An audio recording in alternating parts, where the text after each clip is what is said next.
I don't actually have a problem with the fact that Keir Starmer is being realistic.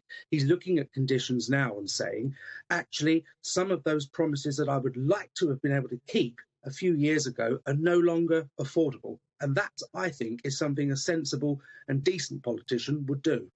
See, put like that, that sounds eminently reasonable. And if it were just one or two pledges, perhaps that would be more excusable.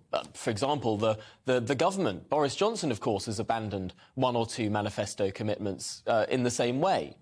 But every single one of those 10 leadership pledges is sort of baying for the left of the party, the abolition of tuition fees, the renationalisation of rail, mail, water, of all of these industries. They've all been abandoned.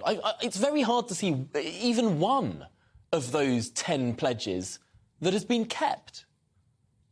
Well, I think at the moment, the last, just on the issue of nationalisation, the Labour commitment in the 29 manifesto was to nationalise almost everything. But I think looking at the big utilities and energy companies at the moment, as I understand it, Ed Miliband has said they are looking at models of common ownership or sort of community ownership, I think was the phrase that was used.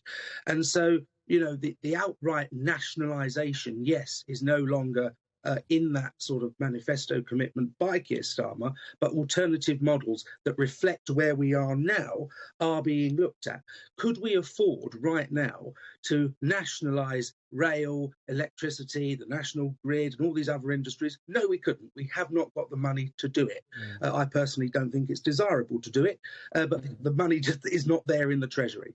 Similarly, I think you mentioned a discussion on the federal arrangements for the United Kingdom.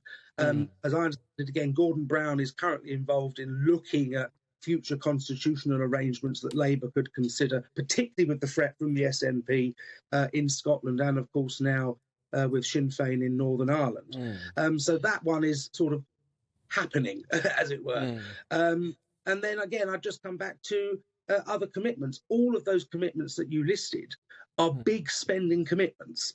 Abolishing tuition fees, well, if you abolish them, you've still got to pay for them somewhere. And so it would require enormous amounts of public money. And I genuinely believe that it's primarily because the country's in a terrible economic position at the moment. We can't afford it. That does make some sense. However, there is one that seems a bit totemic. It's how Sir Keir Starmer built his brand in the 2 years before he became Labour leader, and that's to do with the European Union, of course. He stood to become leader of the party, promising to defend free movement. Now, about 5 minutes after he became leader of the Labour Party, he abandoned that pledge. Doesn't that strike you as a little dishonest? I was actually delighted that he abandoned that pledge. As you may know, I was quite a strong supporter of Brexit and felt our commitments leading up to 2019 on the European Union were utter madness. And I think Keir Starmer, essentially, it's realpolitik. He's looked at what those seats that Labour need to win back to win the next government or to get within striking distance. Most of those seats voted to leave the European Union. And going into a future election, with a commitment to essentially have open borders and to have freedom of movement is not going to win back those seats. And so I think what he basically did was realise, you know, the whole Remain Leave argument that the Remain side lost, that battle's now in the past, and revisiting the questions around the European Union, free movement, single market, customs union, etc., would be utter madness for anyone wanting to win the next general election. Yes, and I know that you have made that case very passionately, and you seem to have won that argument, at least in the short term, within the Labour Party, so all power to you on that. But I suppose, just finally in this conversation, yes, of course, Sir Keir Starmer has been calibrating, he's been looking at which pledges play well with the public, he's been running umpteen focus groups and finding out exactly where he should stand. But doesn't that strike you as something that is incredibly politician-like, for want of a better word, that doesn't stand up to much integrity?